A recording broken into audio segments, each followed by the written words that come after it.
అందరికీ నమస్కారం. నేను మీ బిసిరెడ్డి. ఎవడికో పెళ్ళయింది. వాడికి మగబిడ్డ పుడతారా? ఆడబిడ్డ పుడతదా? మనకెందుకండి చెప్పండి. మనది పక్కా లోకల్. మనది ఆంధ్ర ఛానల్.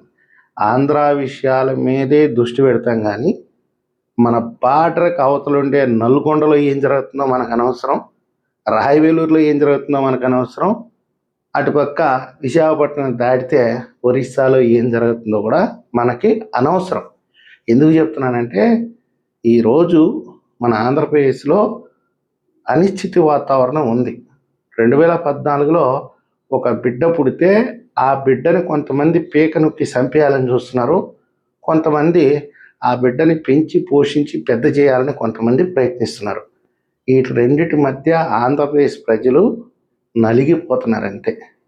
ఇలాంటి సందర్భంలో మనకి డిఎంకే వస్తుందా, ఏఐడిఎంకే వస్తుందా, ఎల్డిఎఫ్ వస్తుందా, యూడిఎఫ్ వస్తుందా, లేకపోతే ట్రంప్ గెలుస్తాడా, ఓడిపోతాడా, ఇవన్నీ మనకు అవసరమా? దాదాపుగా ఒక 20-30 రోజుల నుంచి మీ బుర్రని బాగా వాడేశారు కొంతమంది. వాళ్ళకి ఏమాత్రం అవగాహన ఉందో నాకు తెలియదు. కనీసం తమిళ కూడా రాదు. తమిళనాడుకి ఎన్ని మూలలో కూడా తెలియదు. పశ్చిమ బెంగాల్లో రాజకీయ వాతావరణం ఏందో తెలియదు. అసలు దేశం మొత్తం ఈరోజు ఏ వైపు నడుస్తుందో కూడా తెలియదు. ఏమీ తెలియకుండానే ఫలానా సర్వే చెప్పింది, ఆ సర్వే చెప్పింది, ఈ సర్వే చెప్పింది, తర్వాత ట్రోల్స్ చేస్తే ఇది కాదు ఈ సర్వే కరెక్ట్గా చెప్పింది. మొత్తం మీద ఏంటంటే మీ బుర్రని వాళ్ళు వాడుకొని మిమ్మల్ని అట్రాక్ట్ చేసుకొని 10 రూపాయలు వెనకేసుకోవడమే, అంతకుమించి ఏం ఉండదు దీంట్లో. నేను చేయలేకనా? నాకు రావా సర్వే రిపోర్ట్లు? నాకెందుకండి? తమిళనాడులో ఎవడు అధికారంలో ఉంటే నాకెందుకు? పశ్చిమ బెంగాల్లో ఎవరు అధికారంలో ఉంటే నాకెందుకు? నేను దృష్టి పెట్టింది రెండు అంశాల మీద స్పష్టంగా చెప్తున్నాను. ఈ మధ్యకాలంలో బాగా కనిపిస్తుంది, వినిపిస్తుంది ఏంటంటే హిందుత్వం, 2 జాతీయత. ఈ 2 అంశాలు బలంగా వినపడుతున్నాయి. ఎన్ని మతాలున్నాయి కానీ, ఎన్ని కులాలున్నాయి, ఎవరైనా ఉండనివ్వండి, దేశం విషయానికి వస్తే ఒక్క తాటి మీదకి వస్తున్నారు ప్రజలు మొత్తం. అంటే ఇంతకుముందు కూడా ఒక తాటి మీదే ఉన్నారు. ఇప్పుడు అది కొంచెం బలపడింది. ఎవరైతే దేశానికి వ్యతిరేకంగా మధ్యస్థంలో మాట్లాడుతుంటారో వాళ్ళు విపరీతంగా ట్రోల్కి గురవుతున్నారు.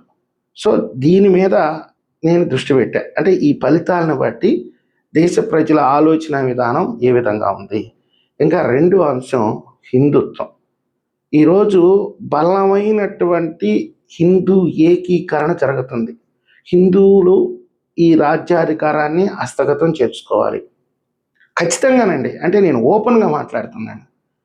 ఈరోజు మనం మైనారిటీలనో లేకపోతే వాళ్ళనో వీళ్ళనో వాళ్ళని తీసుకొచ్చి నెత్తి మీద పెడితే హిందువుల మెడ మీద కత్తి పెడుతున్నారు, హిందువుల్ని టార్గెట్ చేస్తున్నారు, హిందువుల్ని విమర్శిస్తున్నారు. కాబట్టి మనమే అధికారంలో ఉండాలి అనేది బలంగా వినపడుతుంది. పక్క రాష్ట్రాల్లో, ఉత్తరాదిలో బలంగా వినపడుతుంది. సో ఈ రెండిటి మీదనే దృష్టి పెట్టా, రిజల్ట్ ఎలా ఉంటుంది అని. దానికి కారణం పశ్చిమ బెంగాల్ ఎన్నికలైతే స్పష్టంగా అర్థమైపోతుంది. జాతీయవాదం, దేశ భద్రత విషయంలో ఒక్క అడుగు కూడా రాజీ పడే ప్రసక్తే లేదు. అది స్పష్టంగా చెప్పింది. ఇంకా 2వది హిందుత్వం. ఎప్పటికైనా ఈ దేశానికి అండగా నిలబడాల్సినటువంటి బాధ్యత హిందువుల మీదే ఉంది. నేను నిన్న నా వేరే ఛానల్లో ఒక వీడియో చేశాను. ఈరోజు దేశం మొత్తం దివాలా కొట్టేసిన దాదాపుగా 46 లక్షల కోట్ల రూపాయల డబ్బు హిందూ దేవాలయాల్లోనే ఉంది. వాళ్ళ డబ్బునే ఈరోజు ప్రభుత్వం విచ్చలవిడిగా వాడేస్తుంది. ఎవరు అడ్డు కూడా చెప్పరు. బాధ్యత ఉంది ప్రతి హిందూకి. 80% మంది ఈ దేశంలో ఉన్నప్పుడు వాళ్ళకే మొదటి బాధ్యత ఉంటుంది. ముందు నిలబడాల్సింది కూడా హిందువులే. అలాంటి హిందువుల్ని కించపరిచే విధంగా వీళ్ళని తొక్కి తోలు తీయాలి, వీళ్ళని తరిమేయాలి, వీళ్ళు ఉగ్రవాదులు అనే రాజకీయ పార్టీలకి హిందువులు ఎలా ఓట్లేస్తారు? ఇప్పుడు ఉదాహరణ, ప్రకాష్ రాజ్ అనే ఒక హీరో ఏదో మాట్లాడుతూ ఉంటాడు, హిందూ వ్యతిరేకంగా మాట్లాడుతుంటాడు, బీజేపీని ఆర్ఎస్ఎస్ని ఒక ఉగ్రవాదులుగా క్రియేట్ చేస్తుంటాడు. కాంగ్రెస్ పార్టీ కనుక నిజంగా లౌకికవాద పార్టీ అయితే అతన్ని విమర్శించి ఇంకొకసారి నోరు జారి ఏదన్నా మాట్లాడితే నీ మీద కేసులు వేస్తాం, కోర్టుకు వెళ్తామని కానీ 2-3 వార్నింగ్లు కానీ ఇచ్చుంటే ఈరోజు హిందువుల దృష్టిలో కాంగ్రెస్ బీజేపీ రెండు సమానం. కానీ కాంగ్రెస్ నోరు తెరిచి మాట్లాడలేదు కదా, కాబట్టి ఆటోమేటిక్గా బీజేపీ వైపుకి వెళ్ళిపోతున్నారు. తమిళనాడులో జరిగింది కూడా అదే. మీరు స్పష్టంగా తమిళనాడు ఎన్నికల ఫలితాలను ఒకసారి పరిశీలిస్తే అన్నా డిఎంకే ఎప్పుడో చచ్చిపోయిన పార్టీ, దానికి నాయకత్వం లేదు. కార్యకర్తలు ఎవరన్నా వెళ్ళి పార్టీ కార్యక్రమాలు చేయండి, ప్రజల్లోకి రాండి అంటే వాళ్ళనే సస్పెండ్ చేసి పక్కన పడేసింది ఏఐడిఎంకే.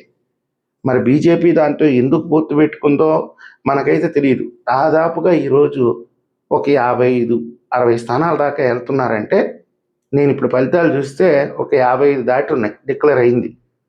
అంతవరకు వెళ్తున్నారంటే గొప్ప విషయమే. అక్కడ కూడా హిందుత్వం అనేది, అంటే బీజేపీ ఉంది కాబట్టి ఆ కూటమిలో అక్కడ కూడా హిందుత్వవాదం బలపడినట్టే. ఇక్కడ ముఖ్యంగా మనం చెప్పుకోవాల్సిన విషయం ఏంటంటే, విజయ్ గెలుపుని చాలా చాలా రకాలుగా చూస్తున్నారు, కానీ నేనైతే ఒక కోణంలో చూస్తున్నాను.